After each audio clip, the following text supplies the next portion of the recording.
This is a critical review of one of my biggest undertakings from almost 10 years ago. I started doing this close to 20 years ago, and one of the big things in my brain was to build myself an arch top. And I got that done, and I pulled this out of storage. It's been sitting around for, I think, 2 years now. My daughter wanted to do a TikTok video with it. I almost died. But I said I'd put some strings on it, and as I was looking at it, I thought this would be a good opportunity to sort of benchmark your skill set versus my skill set and where I came from and where I'm going, and just give you guys sort of a critical review of a guitar that I put a significant amount of time and effort into. Right off the bat, some of you guys will notice I have two plugs here. As I was carving the top and I was drilling out, I had to put two plugs in because I went too far. For some reason, something slipped. So that's probably the biggest critical mistake. Number one, I kind of got the grain to match, but I probably still could have sanded this out a little bit better. You can still see the rings, which I really dislike, but that's critical mistake number one. I'd say then critical mistake number two was getting the neck angle right. That's probably the biggest trick in building an arch top, and in fact any carved top guitar, is making sure that you've got the correct pitch so that you can get the bridge placement right. I would say I did not get enough of a neck angle on this, and when I was carving off the top, instead of actually sanding it like you see me do in a lot of my videos, I actually carved it out, and so there's a little bit too much of a gap here, and even so much I had to put a little bit of a shim. If I was going to fix this, I'd have to pop off the neck, and I would probably take a couple pieces of spruce, glue them down, and then recarve this to get this perfectly flat. Having said that though, the guitar actually plays really nice. That's one of the things I really like about this instrument. It's a huge wide body, 17 inches long. I still have the molds for this, so I've made a couple different acoustics from it. Once you build the molds, you've got them, so that's something that's really nice. The other thing I probably could have done a better job was putting the frets in.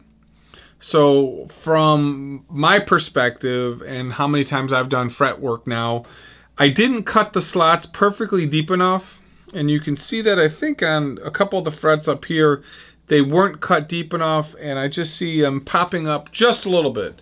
Doesn't affect the playability, and you really aren't getting up here specifically on this side, but that's one of the mistakes I made that I know if I went and re-leveled them, I'd probably spend a little bit more time here.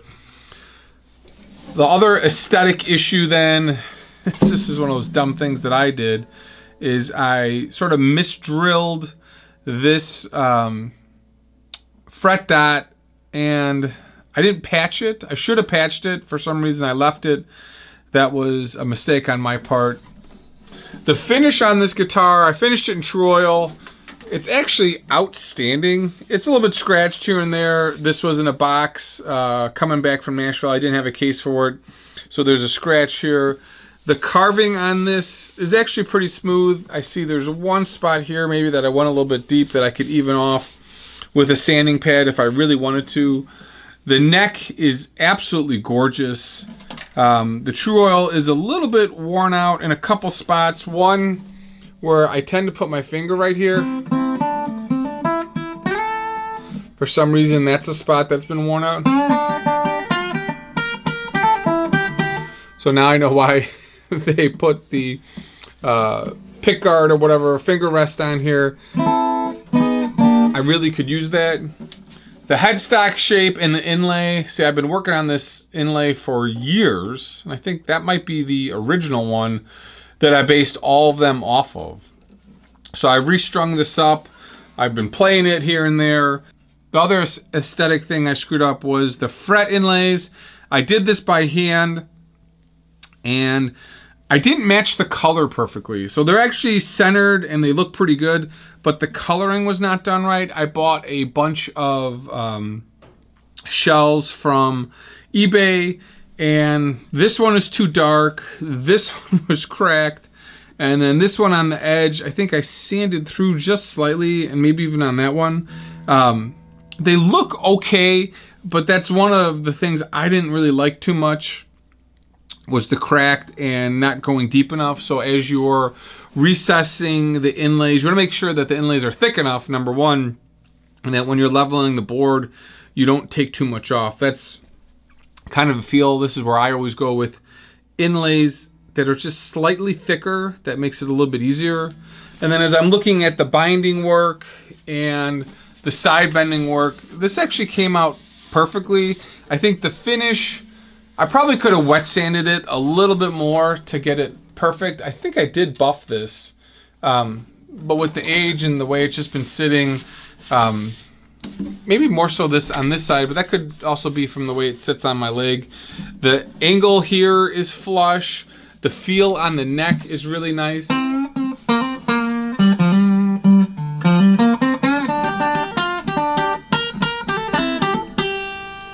It's fretting out just slightly. I just reset it up, adjusted the truss rod. I think I still got to adjust it a little bit more. I think I got to pick up the bridge just slightly.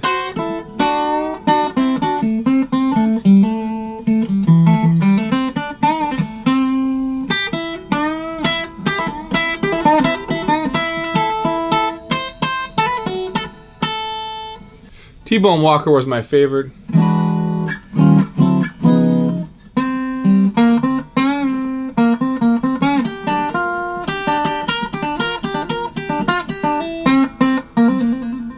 I love the runs that he goes on. That was one of the other inspirations for this. As I'm looking in the F-holes, it actually looks really nice. I've even got some measurements on here. I think this is one of the ones that I double sealed. So I put the original maple on the outside and I came back with some extra bracing on the sides because I think I ruined a couple of pieces of wood and I used that on the insides. I got a sticker in here from my daughter. I probably could have shaved down the bracing a little bit more, maybe not so much on the top but on the back side for sure. It was really nice to have this beautiful big piece of maple. Even with the knot, it still is just beautifully book matched. Really nice piece of wood. I do love the neck, and old true oil after it hardens up just feels awesome.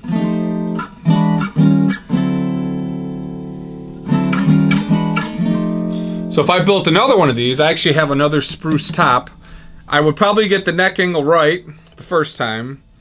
And then the bridge placement was perfect. Everything else was right. I think it was just the neck angle. And I obviously wouldn't make this mistake again.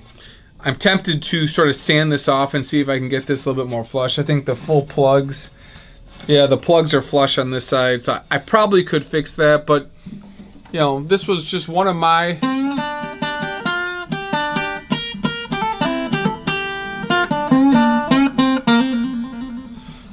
big ambitious projects.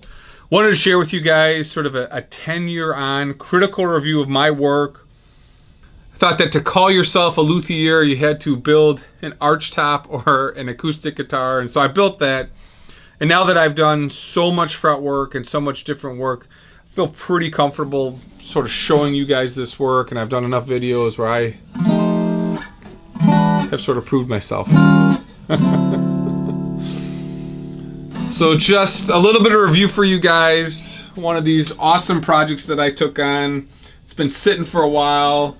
I'm gonna play with it. Maybe I'll reset the neck. I don't know. I don't think I need to for what I like to play in terms of just screw around. It actually plays pretty nice. The truss rod adjusted nice. So just a 10-year critical review of my own work. Thanks for watching, guys. We'll see you in the next video.